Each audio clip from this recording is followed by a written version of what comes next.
Sa kulungan ng bagsak ng high-value individual na suspect matapos mahulihan ng 374,000 halaga ng hinihinalang shabu sa sinagawang bypass operation ng kapulisan ng Cebu City sa Sitio Bato, Barangay Ermita, Cebu City nitong lamang nakaraan.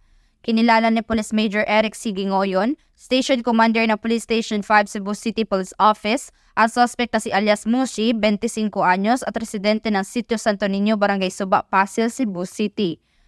Bandang alas 2:20 ng madaling araw na ikinasa ng kapulisan na naturang bypass operation na nagresulta sa pagkaaresto ng suspect at pagkasabat ng 18 plastic sachet ng hinihinalang shabu na may timbang na 55 grams at standard drug price na 374,000 pesos at bypass money.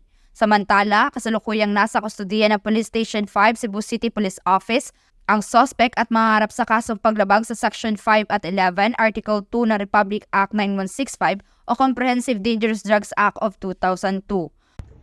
So magandang araw po sa ating lahat. So kanina ng madaling araw, 2:20 AM, so nagkandak ng isang bypass operation ang ating operatiba dito sa Barangay Ermita, Cebu City.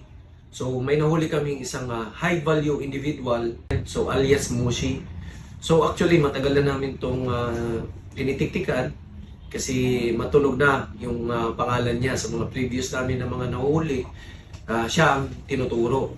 So nakuha na namin siya kaninang madaling araw sa aming bypass operation ng 55 grams na merong standard drug price na 374,000.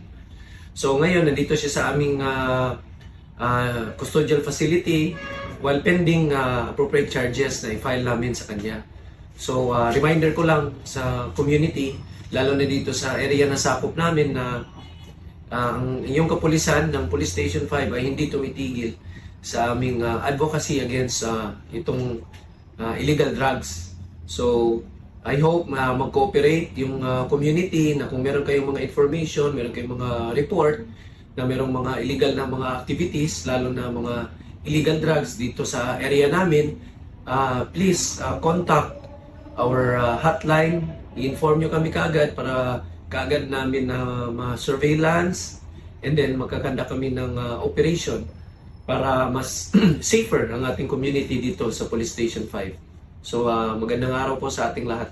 Ang kapulisan ng Cebu City ay patuloy sa pagpapaigting ng kanilang kampanya kontra iligal na droga. Ito ay linsunod sa isa sa pangunahing prioridad ng pamahalaan na labanan ng anumang uri ng kriminalidad upang magkaroon ng kaayusan at kapayapaan tungo sa bagong Pilipinas.